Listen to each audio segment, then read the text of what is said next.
Hello दोस्तों, rail कारवां channel में आप लोगों का बहुत बहुत स्वागत है। बहुत कम लोग ही जानते हैं कि हमारे भारत देश में ट्रेन अलग अलग गेज पर चलती है। तो भारतीय रेलवे में कितने टाइप के गेज है और अलग अलग टाइप के गेज को बनाए जाने का कारण क्या है, इन सभी सवालों का जवाब जानने के लिए इस वीडियो के अंत तक बने रहिए। अगर अभी तक आपने हमारे इस चैनल को सब्सक्राइब नहीं किया है तो सब्सक्राइब कर दीजिए और लेटेस्ट वीडियोस देखते रहने के लिए बेल आइकन पर क्लिक कर दीजिए। तो चलिए आज का रेल कारवां शुरू करते हैं। भारतीय रेलवे में 4 अलग अलग प्रकार के गेज हैं, जो कुछ इस प्रकार हैं। पहला ब्रॉड गेज, दूसरा मीटर गेज, तीसरा नैरो गेज, चौथा स्टैंडर्ड गेज। भारतीय रेलवे के सभी गेज के प्रकार को जानने से पहले हम पहले गेज के बारे में जानेंगे कि गेज होता क्या है। रेलवे ट्रैक का गेज 2 पटरियों के आंतरिक पक्षों के बीच की एक स्पष्ट न्यूनतम दूरी है, यानी किसी भी रेलवे मार्ग पर 2 पटरियों के बीच की दूरी को ही गेज कहा जाता है। दुनिया के रेलवे का लगभग 60% हिस्सा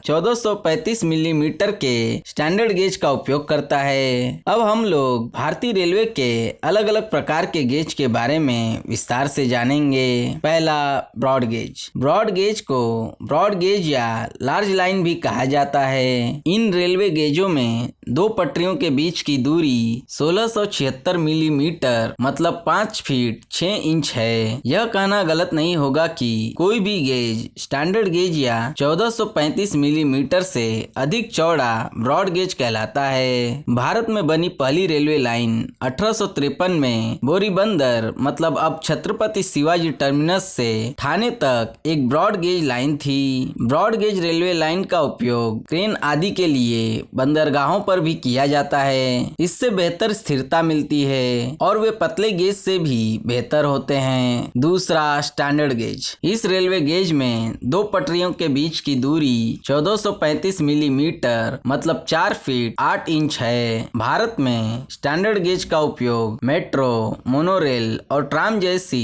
शहरी रेल परिचालन प्रणालियों के लिए किया जाता है। 2010 तक भारत में एकमात्र standard gauge line Kolkata tram प्रणाली थी। शहरी क्षेत्रों में आने वाली सभी मेट्रो लाइनें केवल स्टैंडर्ड गेज में बनाई जाएंगी, क्योंकि भारतीय गेज की तुलना में स्टैंडर्ड गेज के लिए रोलिंग स्टॉक प्राप्त करना आसान है। तीसरा मीटर गेज। इस रेलवे गेज में 2 पटरियों के बीच की दूरी 1000 मिलीमीटर है। लागत कम करने के लिए मीटर गेज की लाइनें बनाई गई थी। नीलगिरी माउंटेन रेलवे को छोड़कर सभी मीटर गेज लाइनें जो भारत में मीटर गेज पर चलने वाली एक विरासत है। यूनी गेज परियोजना के तहत यह ब्रॉड गेज में परिवर्तित हो जाएगी। चौथा नैरो गेज। छोटे गेज को नैरो गेज या छोटी लाइन के रूप में जाना जाता है। नैरो गेज एक रेलवे ट्रैक है जिसमें 2 पटरियों के बीच की दूरी 2 फीट 6 इंच मतलब 762 मिलीमीटर और 2 फीट मतलब 610 मिलीमीटर होती है। 2015 में 1500 किलोमीटर नैरो गेज रेल मार्ग था, जिसे कुल भारतीय रेल नेटवर्क का लगभग 2% माना जाता है। जैसे जैसे देश विकसित हो रहा है, 2018 तक छोटी लाइन सेवाओं के पूरा होने की उम्मीद है। अब छोटी लाइनों को बड़ी लाइनों में बदला जा रहा है। छोटी बोगियों वाली ट्रेनें अब ज्यादा नहीं दिख पाएंगी। दार्जिलिंग माउंटेन रेलवे ने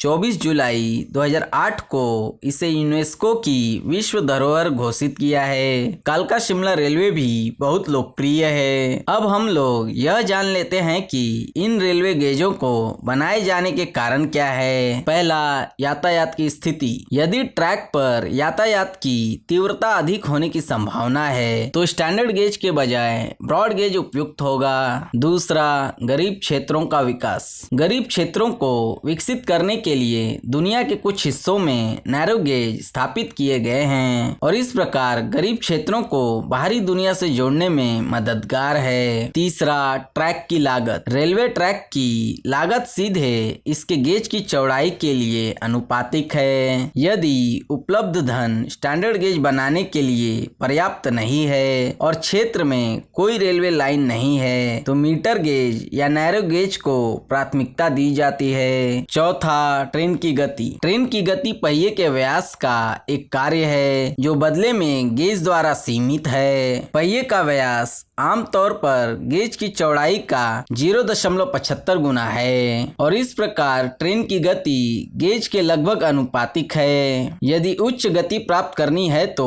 मीटर गेज या नैरो गेज ट्रैक के बजाय ब्रॉड गेज ट्रैक को प्राथमिकता दी जाती है। हम आशा करते हैं कि अब आप लोग समझ गए होंगे कि भारतीय रेलवे में कितने टाइप के गेज हैं और अलग अलग टाइप के गेज को बनाए जाने का कारण क्या है। अगर आज की वीडियो में दी गई जानकारी आपको अच्छी लगी हो तो आप इस वीडियो को लाइक करके अपने दोस्तों के साथ शेयर कर दीजिए और अभी तक आप लोगों ने इस चैनल को सब्सक्राइब नहीं किया है तो सब्सक्राइब करके बेल आइकन पर क्लिक कर दीजिए, क्योंकि इस चैनल पर भारतीय रेलवे से जुड़ी सभी जानकारी आपको मिलती रहेगी। और वीडियो देखने के लिए धन्यवाद। तो फिर मिलेंगे किसी दूसरी वीडियो में, तब तक के लिए बाय बाय।